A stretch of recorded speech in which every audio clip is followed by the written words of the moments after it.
رح فرجيكم اليوم كيف رح احضر البامية بالعصعوص. وهالمرة رح استعمل معكم البامية مفرزة. عادة انا بقمعها وبقليها وبستعملها بالطبيخ، بس هالمرة رح استعمل الاكياس المفرزة، طبعا اهون للشغل. ورح احضرها بالعصعوص، بس فيكم طبعا تحضروها باللحمة، هالشي بيرجع لكم. فيلا نشوف الطريقة. اول شي طبعا بدي اسلق العصعوص. انا بنزل بالعصعوص مثل ما هو بقلب الطنجرة بدون اي اضافة زيوت. طريقة السلق بترجع لكم، بس هاي الطريقة بأغلب الأوقات بعتمدها.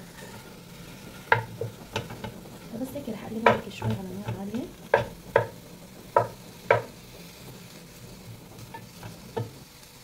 ورح أغطي الطنجرة وأتركها على نار هادية لحتى يتغير اللون تبع العصاص.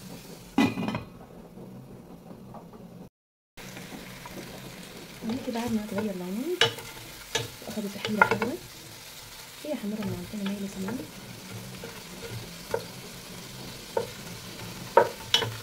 بس خلص رح أسيبها فيها الموية. هلا بنزل عليها بالمي المغلية. بسم الله. برفع النار طبعا بعد ما كنت موطيتها. طبعا رح أزود المي بعد أكتر، ورح اتركها على نار عالية لحتى تبلش تطلع الزفرة تبعها تغلي. هي مش رح تطلع كتير، بس برجع لكم. اوكي، شايفين هاي الزفرة اللي طلعت؟ بدي اتخلص منها كلها. بعد ما تخلصت من الزفرة رح احط بصلتين. انا عادة بحط ورق غار، بس الصراحة مش بحب احط لاني بطبخ البامية مباشرة مع العصوص، فما بحب تطلع هيك بالاكلة. بس انتو حسب الرغبة، ما بحب استعمل بهارات صحيحة عشان ما يطلعوا وقت اجي اكل او حدا ياكل. رح احط فلفل اسود، ورح اغطي على الطنجرة واتركها تقريبا شي ساعة ونص ساعتين لحتى يستوي العصوص. وهيك انا تركت العصوص يستوي بما فيه الكفاية. دغري خلاص استوى. بدي ملحه. مش رح زود الملح كتير لانه بدي زيد بعدين شوية ملح كمان. رح خليه يغلي شوي على نار عالية وبعدها احطه على جنب. بس هيك يتملح. بنيجي لتقلية الثوم والكزبرة. بمقلية على النار بحط زيت نباتي، بس يحمص شوي بدي سقط الثوم. كل ما كترت ثوم اكتر كل ما احسن واطيب. الثوم انا دقيته بالمدقة مع شوية ملح، عشان هيك قلت لكم ما بدي كتر كتير ملح بالشوربة عشان بتملح كتير يعني. بقلب الثوم لحتى ياخد تحميرة بسيطة، ما بياخد كتير وقت. بعد ما هيك يتقلب شوي اخد لون رح سقط فوق الكزبرة. فيكم تستعملوا كزبرة خضراء او مفرزة. انا كنت مفرزيها فبقدر بشيلها من الفريزر وبسقطها. بدي اقلبها مع الثوم لحتى طبعا تدبل وتتمسح. وهيك تكون جهزت الثوم مع الكزبرة. بجيب العصعوص اللي سلقته، سقط الثوم والكزبرة فوقه دغري مباشرة بنفس الطنجرة، مع شي 3 ملاعق كبار من رب البندورة. ورح سقط البامية كلها. انا مستعمله كيسين بامية، انتوا على حسب الكمية اللي بدكم تحضروها.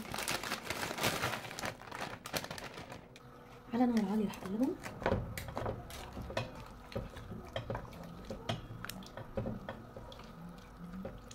رح ضلني هيك على نار عالية، مش انه رح ضلني اقلبهم، رح اخليهم على نار عالية لحتى يغلوا. بس يغلوا بهيك النار وبتركهم تقريبا 40 دقيقة على الغاز. وبهيدا الوقت رح احضر الرز. هيك وبقى البامية وحلاوتها. صدقوني جربوها بهالطريقة كتير طيبة. هاي طريقتي المعتمدة بالبامية.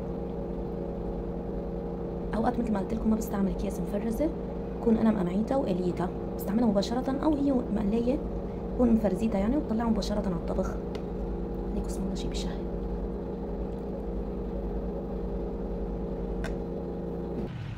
وهيك بكل بساطة بنكون حضرنا البامية بالعصعوص.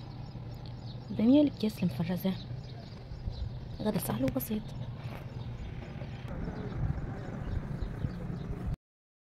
وهيك بيكون خلص الفيديو تبعنا لليوم.